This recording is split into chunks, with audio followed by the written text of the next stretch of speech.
Om Ajnanatimirandasya Jnananjana Shalakaya Chakshurunmilitam Dhena Tasmai Shri Gurave Namah. Narayanam Namaskritya Naram Chaiva Narottamam Devim Sarasatim Vyasam Tato Jayamudiraye. We're reading from the Srimad Bhagavatam, 11th canto, 15th chapter, description of mystic yoga perfections. And today's verse is 11 and 12. Tattvatmani mayi yatha samstham mano tatat mahimanam avapnoti Bhutanam cha pratak pratak Mahatattva of the total material energy Atmani in the soul with a capital S Mayi in me Yatha according to Samstam the particular situation. Mana the mind. Dadhat fixing. Mahimanam the mystic perfection called Mahima. Avapnoti one achieves. Bhutanam of the material elements. Cha also. Pratak pratak each one individually. Mahat tatvamani mayi yata samstam mano tadat mimanam avapnoti Bhutanam cha pratak pratak. Just seeing if you memorized it yet. Translation. One who absorbs his mind in the particular form of the Mahatattva and thus meditates upon me as the supreme soul of the total material existence achieves the mystic perfection called Mahima. By further absorbing the mind in the situation of each individual element, such as the sky, air, fire, and so on, one progressively acquires the greatness of each material element. Purport by His Divine Grace A.C. Bhaktivedanta Swami Prabhupada. Srila Prabhupada ki jai. Oh, thy but the servants of His Divine Grace A.C. Bhaktivedanta. Servants of His Divine Grace A.C. Bhaktivedanta Swami Prabhupada ki jai. There are innumerable verses in Vedic literatures explaining that the Supreme Personality of Godhead is qualitatively not different from His creation. And thus, a yogi may meditate upon the total material existence as a manifestation of the external potency of the Lord. Once the yogi has established his realization that the material creation is not different from the Lord, he obtains the perfection called Mahima Siddhi. By realizing the Lord's presence in each individual element, the yogi also acquires the greatness of each element. However, the pure devotees are not very interested in such perfections because they are surrendered to the personality of Godhead, who exhibits such perfections to the infinite degree. Being always protected by the Lord, the pure devotees save their precious time to chant Hare Krishna, Krishna Krishna, Hare Hare, Hare Rama, Rama Rama, Hare Hare. Thus they achieve for themselves and others some siddhi, or the supreme perfection, pure love of Godhead, Krishna consciousness, by which one expands one's existence beyond the total material creation to the spiritual planets called Vaikuntha. Paramanu maye chitam Bhutanam mai ranjayan kala sukshmarta tam yogi lagimanam avapnuyat. What is your protocol? Do you all chant the second verse as well? You read the word for word? Okay, translation. I exist within everything, and I am therefore the essence of the atomic constituents of material elements. By attaching his mind to me in this form, the yogi may achieve the perfection called Lakimaha, by which he realizes the subtle atomic substance of time. Purport. Srimad Bhagavatam elaborately explains that Kala, or time, is the transcendental form of the Lord that moves the material world. Since the 5 gross elements are composed of atoms, the atomic particles are the subtle substance or manifestation of the movements of time. More subtle than time is the personality of God in himself, who expands his potency as the time factor. By understanding all these things clearly, the yogi obtains Lakima Siddhi, or the power to make himself lighter than the lightest. Om Ajnana Timirandasya Jnananjana Shalakaya Chakshurunmilitam Yena Tasmai Shri Gurave Namaha. Shri Chaitanya Manobhishtam Stapitam Yena Bhutale Swayam Rupa Katahmayam Tadati Swapadantikam Vandeham Sri Guru Sri Yuta Padakamalam Sri Guru Vaishnavamscha Sri Rupam Sagrajatam Sahagana Raghunatham Vitam Tam Sajivam Sadvaitam Sadvatutam Parijana Sahitam Krishna Chaitanya Devam Shri Radha Krishna Padam Sahagana Lalita Shri Vishakam Vitamscha.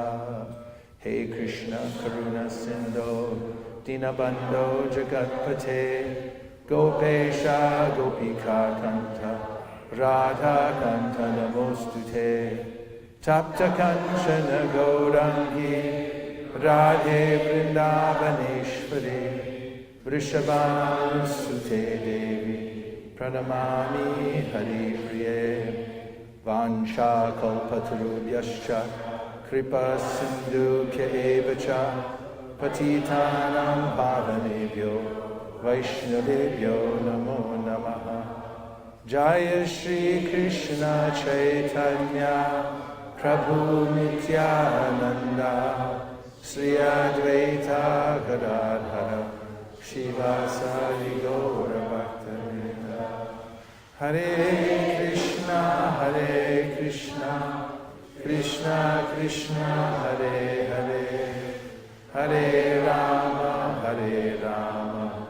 Rama Rama Hare Hare. Go Premanande Hari Hari Bo. I had a dream that I came to a place and I saw the most famous of devotees all congregated in one room, and then I realized I was just at the Guru Puja here at Alachua. It's like the film It's a Wonderful Life, so many years ago. This is a chapter which is profoundly interesting and very technical in a way.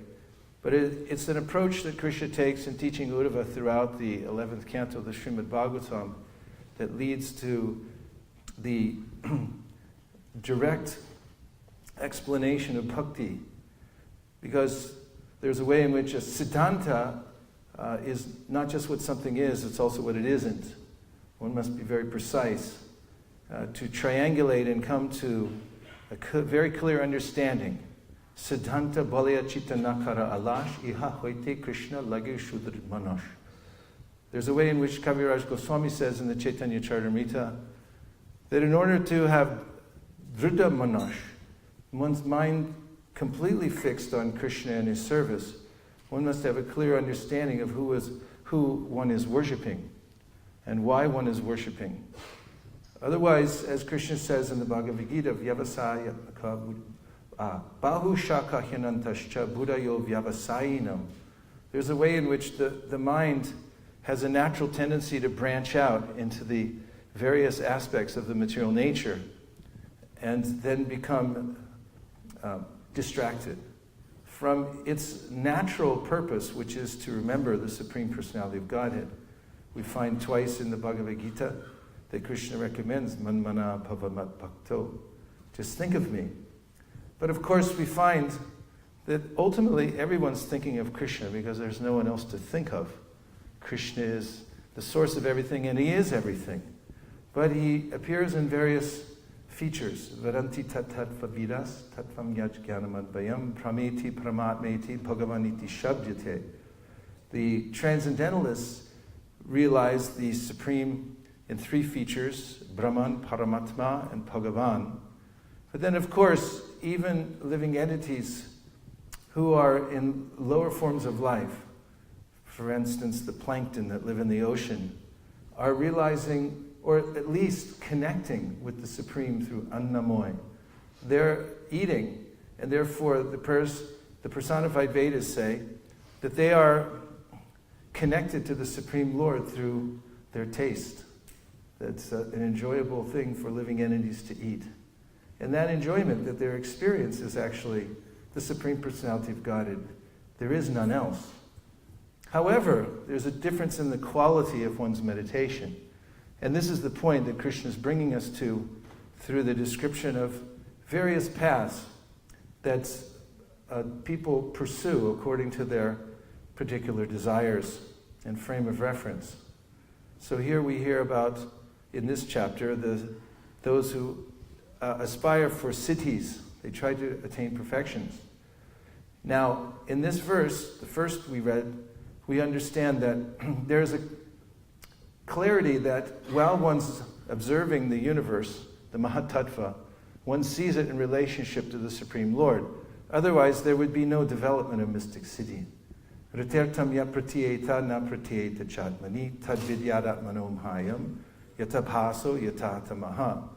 The Supreme Personality of Godhead tells Brahma in the Chaturshloki Bhagavatam that anything that you observe in this world in which you do not see the relationship to me is known as Maya, my illusory energy. And the Sri Upanishad says, Anyadeva hurasambhavad, anyada hurasambhavad, iti shushrumadhiranam yenas tadvichakshire. One result is obtained by worshipping the supreme cause of all causes, and another result is obtained by worshipping that which is not supreme. And those who are worshipping that which is not supreme are doing so because they're in ignorance of everything's connection to the Supreme Personality of Godhead. So, in this verse, the person is seeing the Mahatattva, that is, the entire material creation, the aggregate of all material ingredients, as an emanation from the Supreme Personality of Godhead, because their meditation on it, as the energy of the Supreme Lord, they make advancement. Prabhupada says in the purport here that the Vedas, the Shastras all confirm that the energy of the Lord is also connected to the Lord. It's actually non-different from the Lord, different and non-different. Eka desha tasyagnir jochna vishtarani yata parasya brahmana shaktis tatedam akilam jagat. Just as the sun is situated in the universe, and then we experience sunshine everywhere, therefore we can experience the presence of the sun by its energy. So similarly, those who see the energy of the Lord and thereby experience the Supreme Personality of Godhead and meditate upon Him very deliberately, as mentioned here, can develop this mahima, potency, by thinking of the Supreme Personality of Godhead. Krishna mentions others who meditate on Him in various ways, who may not attain a mystic siddhis by such meditation, but nonetheless are meditating upon Him. Is there enough air in here? Can you all breathe? Is this okay? Why do you ask, Vaisesika Das? It just seems like there's not much air. Or maybe I take up too much oxygen. There are varieties of ways in which Krishna describes how various conscious living entities think of him and meditate upon him. For instance, in the Bhagavad-gita, the 7th chapter, we read last night, except for one verse, which is, and this isn't the verse, but Chatura Vida Vajante Mam Jana Sukritina Arjuna Arto Jignasa Artarti Jnani Cha Bharatarshaba. Krishna mentions in the Bhagavad-gita there are 4 kinds of pious people that meditate upon me for various reasons. They have their motivations. One is in need of money, another is very distressed and therefore is praying to Krishna, another is inquisitive, and another is in knowledge of the absolute truth. Of course, Krishna says, Tesham Gyani Nityukta Eka Bhakti Vishishite. He says that of these, the devotee is who's thinking of me because he wants to know me, is the most dear to me. But Udarak Sarava Evaite Gyani Tvat Vaimame Matam Astita Sayukta Ma Mevan Utamam Gatin. Please turn your cell phones on and the ringer up, because pursuant to the drive for the marathon that started last night, if your phone goes off in the class, you have to donate for 1 case of Bhagavad-gita. Is that all right? If it's not all right, please listen to the class elsewhere. And who will enforce it? No, not me. I'm a guest here. Tamahar, he's the heavy here. He'll collect from you. How much is it, by the way, for a case? 101 only. Okay, so make sure your cell phones are on, and we'll wait patiently until they go off. So these are 4 types of people Krishna mentions who think of him. And he differentiates between their motivation for thinking of him. And he says, of course, they're all great souls. Udarak sarva edvaite gyani twatmai mametam. He says, they're all magnanimous. Udara. Because they're thinking of me. This is the entry level, that if one is thinking of Krishna or understands anything's connection to Krishna, this is a great thing. This is how powerful it is to think of Krishna in any form. And then, of course, later on, we heard last night from the 9th chapter of the Bhagavad-gita, other ways in which people think of Krishna. And he refers back to this Chaturvida Vajante Mam verse when he says, Jnana Yagnena Chapyanye Yajanto Mam Upasite Pratakvena Bahudo Vishuto Mukham. Sorry, I messed that up. Jnana Yagnena Chapyanye Yajanto Mam Upasite Ekatvena Pratakvena Bahuta Vishvato Mukham. In this verse, he describes 3 others who think of him. So he says, Jnana Yagnena Chapyanye Yajanto Mam Upasate. Pratakvena. So he says, Ekatvena means some people think of themselves as the Supreme Personality of Godhead. Have you ever met anybody like this? We were going door to door recently, and a man came out. It was 11:30 in the morning, and he came out in his bathrobe. And we showed him Bhagavad-gita. He said, I know everything. And I called all the devotees to meet him because he was some kind of manifestation of the Supreme.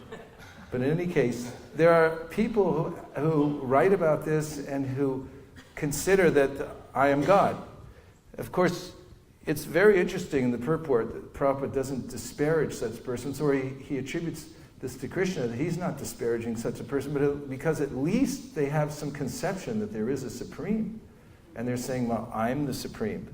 I don't know how you do that kind of puja, but there's a way in which they think of themselves as Supreme, and they're worshiping themselves as Supreme. So, Ekatvena, Pratakvena. And then those the Pratakvena, they see various manifestations in the world, especially the demigods, and they consider that these are the manifestations of the Supreme, and they worship in that way. And then, Bahuda, Vishvato Mukham. Those are ones, as mentioned in today's verse, the first one we read, who see the entire cosmic manifestation as a manifestation of the Supreme. We see some semblance of this in the modern age. We meet people who say, I prayed to the, where'd you get the car? I prayed to the universe. The universe manifested this car. They have a sense that I'm praying to the universe. That's good. They have a sense there's some supreme power beyond them. But the kind of siddhi that's being manifest is a very deliberate understanding based on the meditation on everything in the universe constantly. The kind of siddhis that one develops, as mentioned in these verses, require constant and intense meditation. So ultimately, we come to the point, as we continue in this 11th canto, to understand, and as I think Prabhupada mentioned in the purport today, this is a waste of time. Because ultimately, our consciousness is meant to be fully invested in Krishna in a mood of service, out of love. Prabhupada mentions in the lecture that we naturally have love, and love means service. And therefore, to concentrate one's loving service towards the Supreme Personality of Godhead is the perfection of life. Krishna says in the Bhagavad-gita, Ananyas chintayanto mam ye jana paripasate, tesham nityabhyuktanam yoga kshemam bahamyaham. What a beautiful verse in which there are many throughout the Bhagavad-gita in which Krishna gives us full permission to simply bring our consciousness to Him with no other concern in the world. Doesn't that sound good? Say yes. Yes. Thank you. Ananyas chintayantamam, without any other concern, any other motivation, other than simply to appreciate Krishna for being the Supreme Personality of Godhead. Ananyas chintayantamam ye jana paripasate. They worship like this. And then he says, I have a very intimate relationship with these devotees. Yoga kshema mahamyaham. He's personally reciprocating with such a person who has no other motivation other than to think of him, to serve him out of love. So this is bhakti. And now I'll take a few reflections, because then we can expand the conversation. So a reflection isn't a question, because a question I'll have to answer. And we'll maybe have some of those later. But for now, anything that you heard that resonated or that stuck in your mind, any of the points from the purport or from the monologue so far that made sense. Prabhu. Then we have the microphone. The reflection can be Yeah. way of asking question also. Oh. I mean, it often happens like that. But Prabhu, whatever you wish. Please don't feel restricted.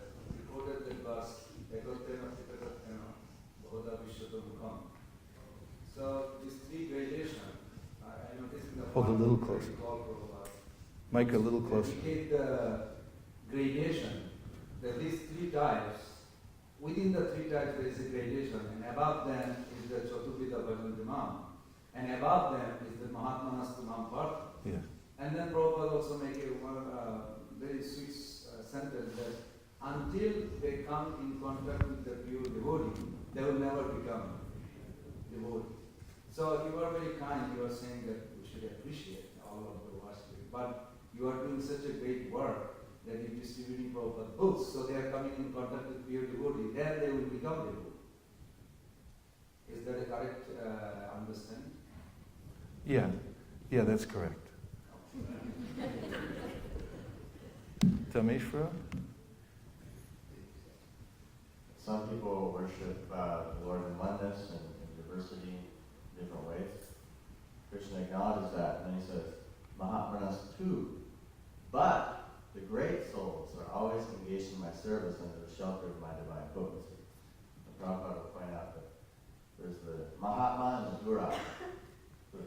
He's not putting them down per se, but he's saying, but the great souls, the devotees, they're always engaged in my service. There's kind of distinction there. Yeah, as Hridayananda Maharaj often says, Krishna is not a religious fanatic. And when he presents the Bhagavad-gita, he's so magnanimous to various people. Of course, there's the Namam Duskritina Muda. But anyone who, even at an entry level, begins the process in one way or another, gets some credit and is encouraged. Thank you very much. Important points. Pointing back to Mahatmanastu mam partha daivim prakritim ashrita bhajantyananya manaso gyatva bhutidamavyam and satatam kirtayanto mam yatantascha dridavata namasyantascha mam bhaktya nitya yukta upasate.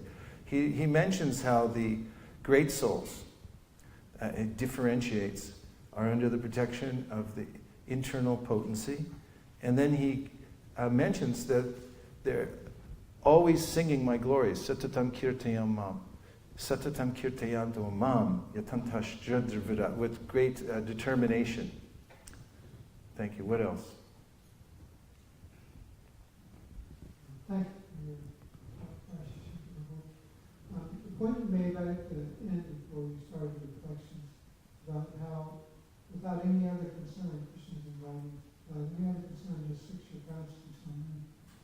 That's such an encouraging statement by Krishna, begging us almost to have faith in him. Just if you just think about me, just reminds absorbed in me, then I'll take care of everything else. It's because sometimes we have a tendency to lack a little faith. Yes, I'll chant Hare Krishna, but I got to put my mind on this, or otherwise it won't get done, or otherwise some reverse will happen, rather than just having full faith in Krishna. So it's nice to see. Oh, thank you for the point. Actually, this is the very definition of faith. Shraddha shabde vishwas kahe surida nishchoy Krishne bhakti koila sarva karma krita hoy. This faith, Shraddha, means a firm conviction that just by doing my service, that everything else will be taken care of. Sarva karma krita hoy. All the other things that my mind says are necessary for me to survive in this material world will be taken care of automatically by Krishna, and all the other means for advancing in devotional service will be taken care of if I follow the process faithfully. Shraddha is an active, it's a dual word. Shrad means the heart, and da is an active verb which means where you place something. So what we put our heart into. And by fully giving one's heart and attention to Krishna, then he provides everything naturally. There's a way in which when one has weak faith, or one's just beginning the process of devotional service, it seems very risky to give up my current occupation. Not that it's necessary to give it up entirely, but even to take a portion, some time and energy to spiritual life seems to some people like I may lose an opportunity to fortify myself in the world so that I can survive. Right? It seems risky, and therefore people start oftentimes with a tiny investment in practicing devotional service because they think I have so many other things that I must attend to in order to be maintained properly. However, as faith increases, as per the verse, Shraddha Shabdi Vishwas Kahi, there's a way in which one thinks it's actually a great risk to spend time wrangling in the material world for any kind of advancement. To miss the opportunity even a second, avyarta kalatvam, one doesn't want to waste even a second in material life because one sees that I'll lose the greatest opportunity. So in the beginning, it seems like the spiritual practice seems like it's all risk and no gain, and as one makes advancement, one sees spiritual practice as all gain and no risk.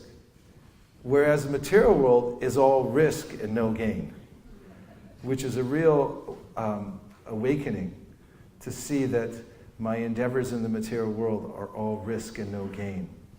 What else? Yes?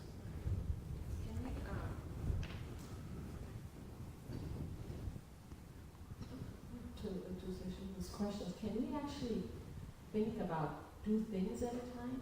I mean, we're talking about we have to focus on Krishna. We think about Krishna all the time. Krishna expects us to do that. Like in the case of Arjun, he said, think of me and fight. So how can you fight where you have to focus on your enemy and shoot the arrows and think of him? Well, a mundane example is that sometimes football players will have a relative die in their family. We've seen this happen. Professional athletes. Someone dies in their family. In fact, it just happened recently somewhere. Some very high-level athlete. Mother dies, very close to the mother, he was. And then everyone says, is he going to come out and play? Is he going to actually play today because his mother died yesterday? And then he comes out in the court and he plays better than he's ever played before. Because he's thinking, I'm doing this for my mother. And I don't care what anybody says, I'm going to play today. And I'm going to show her that I can do this. So yes, one must have some sense of love to think of somebody. And it's even more of a motivation. Sometimes people go off to war. You see letters from the Civil War. Someone writes a letter, my dear Daisy, I'm going off to fight the great battle. And while he's there, he's got her picture in his wallet, and in the foxhole he's thinking, oh, my Daisy, back in wherever, New Jersey. And like that. So, tasmat sarveshu kaleshu mamanu smaradujyacha mayarpita monopurhir mami vaishyasya samshayaha. Krishna says, because we're so dependent on the quality of our consciousness, because he mentioned earlier that bhuta bhavo bhavakaro, he says in the opening statements to this chapter 8, that we're creating our world and our situations because of our consciousness. Bhuta bhavo bhavakaro. And then he goes on to say, antakali smanam eva, and yam yam vapi smaran bhavam. Then tasmat sarveshu kaleshu. Therefore, you should practice this way. Now, of course, Prabhupada in his purport gives a very practical means of doing this, which is, he says, one should not only do one's work, but chant Hare Krishna at the same time. And that means several things. One means you can chant constantly. And it also means, according to the acharyas who commented on Rupa Goswami, nityam means also regularly. Because if you tell neophytes you have to do this constantly, they may become discouraged, because I can't do it constantly, therefore I do it regularly. And by that, one orients oneself and all of one's work towards serving Krishna, just by chanting Hare Krishna. What else? Yes, Prabhu.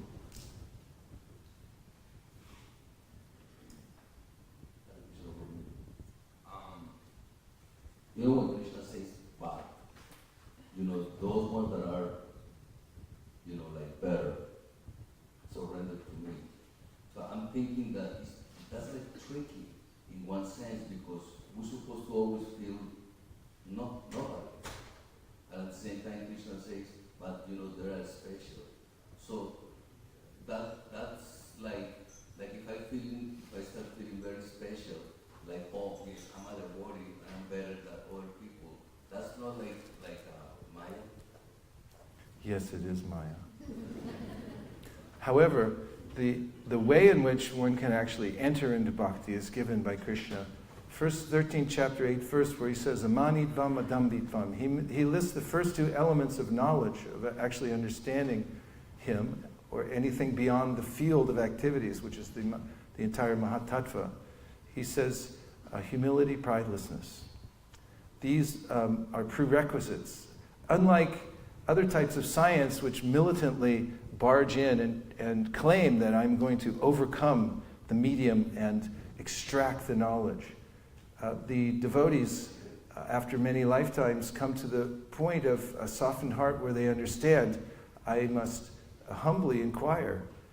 And furthermore, those who advance in devotional service, Sri Chaitanya Mahaprabhu told Sanatana Goswami, as he listed the symptoms of advancement or bhava, when the heart begins to soften, says that the devotee who's advancing in devotional service proportionately feels him or herself less qualified. And this is a conundrum. Actually, this is confirmed in the Bhagavatam, where Sanatana Goswami Narada Muni, but Sanatana Goswami gives commentary about dainya. As one advances in devotional service, there are proportionate amounts of utter humility as one advances. In fact, he goes on to say, does Sanatana Goswami, that dainya, or utter humility, is practically synonymous with bhakti, or prema. So one has no entry into bhakti at all, even if you try to chant your rounds without this kind of humility, as Sri Chaitanya Mahaprabhu recommends, Trinadapi Sunichena, because Durdaiva Midrishami Hajaniradu. I'm very unfortunate. I am puffed up. I do think that I'm the center of the universe.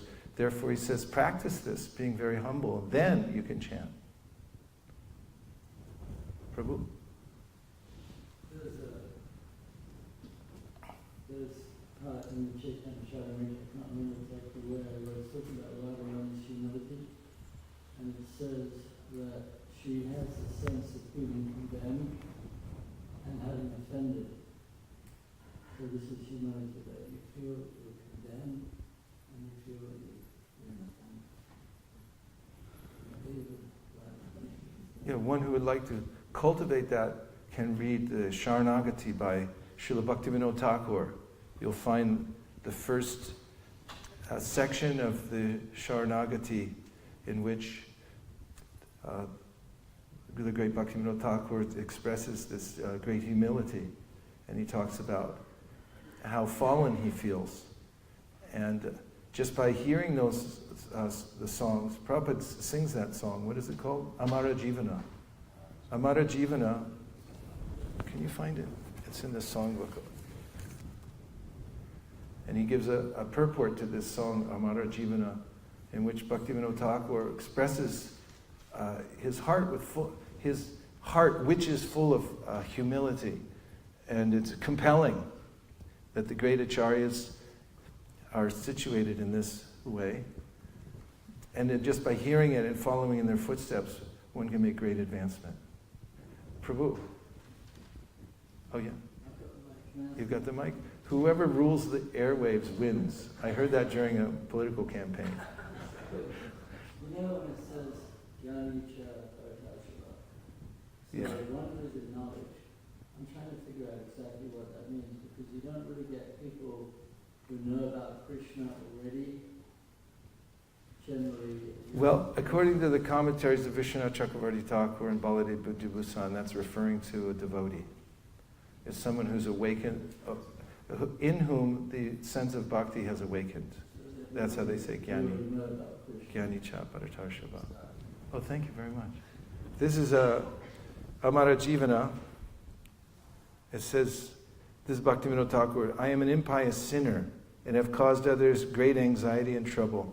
I have never hesitated to perform sinful acts for my own enjoyment.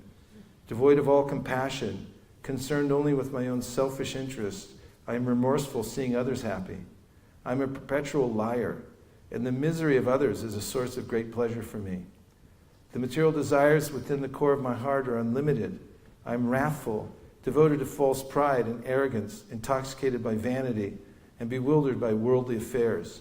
Envy and egotism are the ornaments I wear. Ruined by laziness and sleep, I resist all pious deeds. Yet I am very active and enthusiastic to perform wicked acts. For worldly fame and reputation, I engage in the practice of deceitfulness. Thus I am destroyed by my own greed, and am always lustful. A vile, wicked man such as this, rejected by godly people, is a constant offender. I am such a person, devoid of all good works, forever inclined toward evil, worn out and wasted by various miseries. Now in old age, deprived of all means of success, humbled and poor, Bhaktivinoda submits his tale of grief at the feet of the Supreme Lord. Thank you.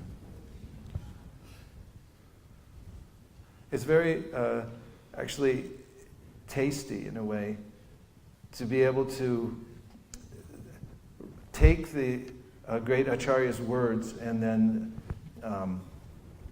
drink them in and experience for a moment what that's like. It's something that, of course, these great Acharyas are appearing here to save conditioned souls, but they also relish this great feeling of humility, because in that way they're fully under the shelter of the Supreme Personality of Godhead. Yes, Prabhu. You gave a very nice example, because other day actually I was talking to one of your god brother. It's not so much active right now. Janmashtami, the old Janmashtami from Atlanta. So he does construction. He's hammering, and we were talking, and this verse came out. Tasmat sarveshu kaleshu mamanusmara dudacha mayarpita mano buddhi mamevasya sarveshu. How is possible when I'm doing the hammering with a nail and think of Krishna? How actually practically is it possible? He said, no, it is not possible. I have to measure it, I have to make sure I'm putting the nail in the proper, something he was going on. So my question is, you gave a nice example of the athlete. Mike.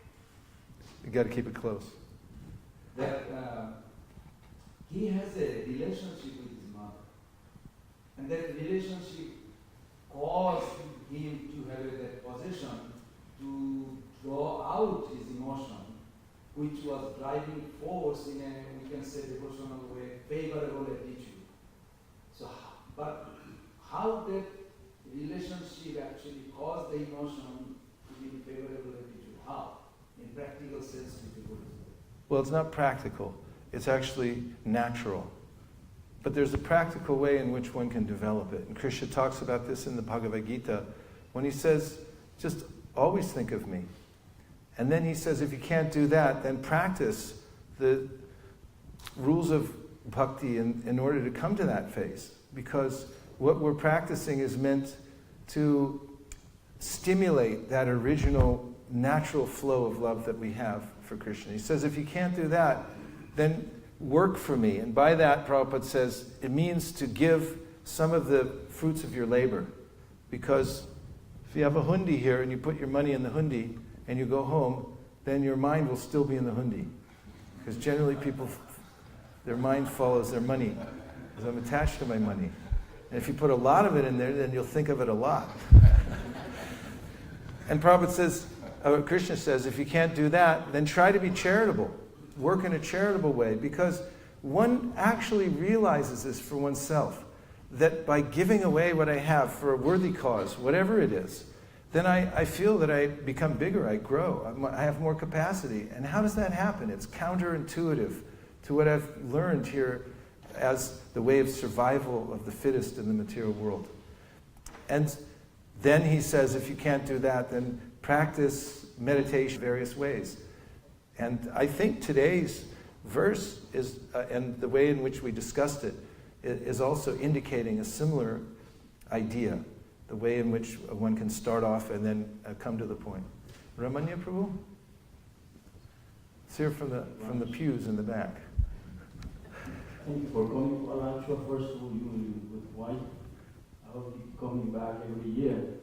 So I was thinking one statement that Srila Prabhupada mentioned about the Bhagavad-gita.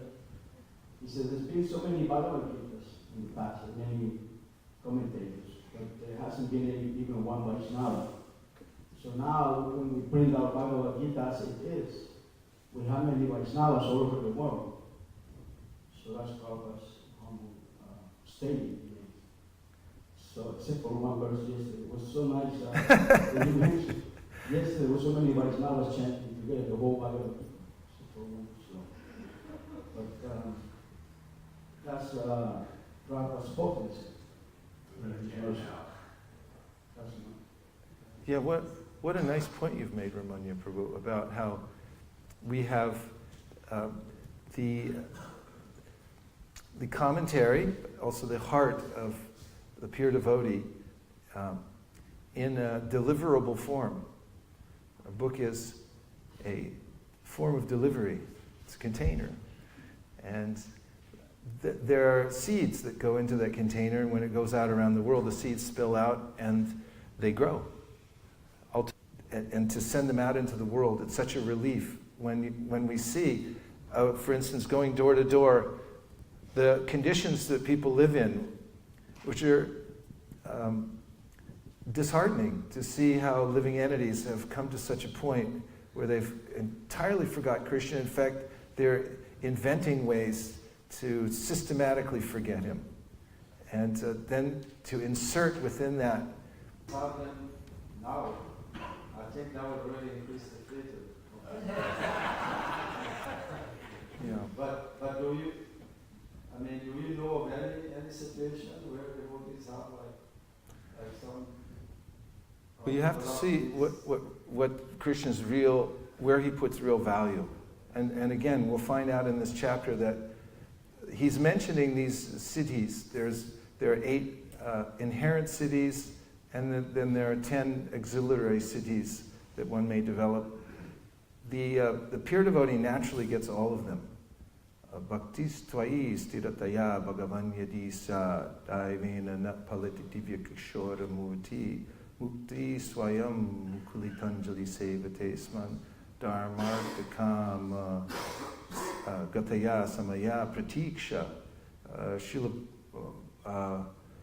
Bilava Mangal Thakur says that to the devotee, as the devotee understands the perfection of life, and Mahaprabhu went out of his way to express this. He said, Nayam Sukapo Bhagavan. This is quoted 4 times in the Chaitanya Charitamrita from Mahaprabhu. Nayam Sukapo Bhagavan Dehinam Gopikasuta Gyaninam Chatma Bhutanam Yata Bhaktimatam Iha. So he said in various contexts, and you should look at all of them because they're very important. We don't have time right now, but he says, Nayam Sukapo Bhagavan, that the natural, pure devotion, like the residents of Vrindavan have for Krishna, this surpasses all other forms of endeavor in spiritual life, or any other kind of life. Nayam Sukapo Bhagavan, Gyaninam Gopita Sutta. So he says the Gyanis, they try through speculation to understand the Supreme Absolute Truth.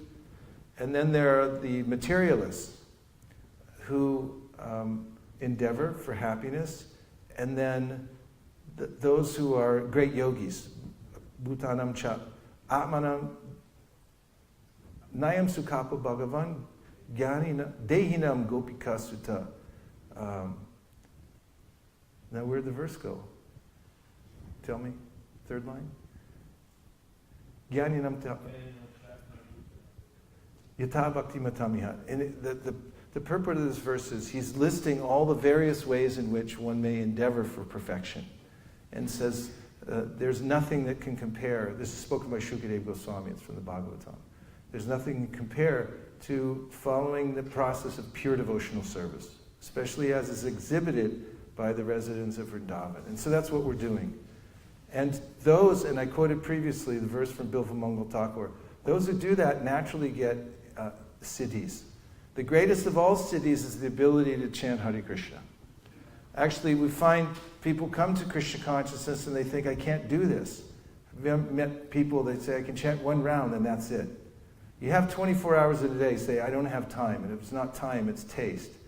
But how do they get that? It's empowered activity because they keep associating with devotees and they keep hearing, and then naturally, at some point, they'll come up smiling and they'll say, I'm chanting 16 rounds. How do you do that? Also, how do you follow 4 regular principles during the age of Kali Yuga?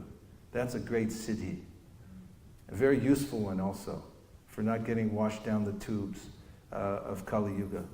And this is the greatest of siddhis. And Prabhupada mentioned that his siddhi was following his spiritual master and therefore being empowered to get other people to be able to follow the process. And this is actually a form of meditation that Prabhupada promoted based on verses from the Bhagavatam like Kriyasu Yatach Charanada Vindayo, and the verse we were talking about this morning, which is from the demigods praying to Lord Krishna within the womb.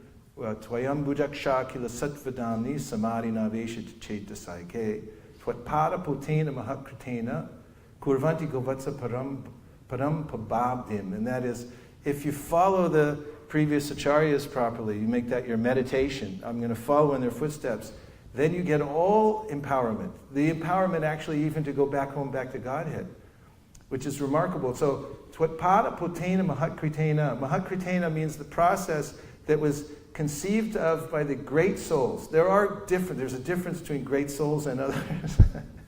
And so if you can be humble enough to identify great souls, and then the acharyas and the great mahajans, and you follow their process, mahatkritena, because they did it for themselves, but they left it behind. It's a boat that can take you across the ocean of material existence. This is the greatest kind of empowerment. One other proof from the Srimad Bhagavatam, Bejare munio tagre bhagavantam adhoksajam, sattvam vishuddham shemaya kalpante yenutaniha. Previously, all the great acharyas and sages worshipped the Supreme Personality of Godhead because he's beyond the three modes of material nature. They knew that by doing so they would attain the highest benefit in life. Those who follow those sages are also eligible for the same result. And the implication here is that you may not be a great sage, you may not be a great yogi, you may not be a great anything. You may be the most insignificant, you may not even be a human. But if you follow the process given by the previous acharyas to the best of your ability, then kalpante yenutaniha, you become eligible for the exact same result that they attained in going back to Godhead. This is the greatest of all siddhis, and this is what Krishna is getting at when he's mentioning, he's putting everything else out of the way so that one can come to the chapter on bhakti, which very interestingly to me, in the 11th canto, is very short. You hear these other chapters that Krishna, the instructions that Krishna is giving to Uddhava about Sankhya and Jnana and Yoga, very lengthy and detailed, even this chapter on Siddhi. When you come to Bhakti, it's a very short chapter. And there he says the process of Bhakti is enacted by offering respects to all living entities, by seeing the Supreme Lord within their heart. And he said the Vaishnava will bow even to a dog. This is actually the process of Sankirtan. It's seeing everyone, wherever we go, as the repository of the Supreme Personality of Godhead, and worshiping at that temple within the heart of every living entity. Well, I was in Govardhan a couple of years ago. We read the 11th canto, and then we just had read this section about how the Vaishnava will bow even to a dog. And apparently this is something Krishna appreciates, that you can be so humble, like Shivananda Sainba. So we were on Parikram. We go out in the morning at 5:30 after Mangalarti, and we go around Govardhan Hill. So it was a group of us, about 10 of us, a bunch of brahmacharis. We got up to Uddhava Kund. Sun is coming up in the morning. We have these ideas still fresh in our head from reading the 11th canto of the Bhagavatam about bhakti and what it is, how simple it is. Just bow to all living entities, including a dog. And then we come upon the temple of Sri Uddhava. And outside, there's one of the Dham dogs. And he's rolling on his back in the dust like this. And we all spontaneously offered our obeisances. We were serious. And the dog jumped up on his legs. He looked at us like, what? No one's ever done that before. And practically that's how everybody reacts in the material world when you truly show respect to others, seeing what Krishna says is the truth of bhakti. And that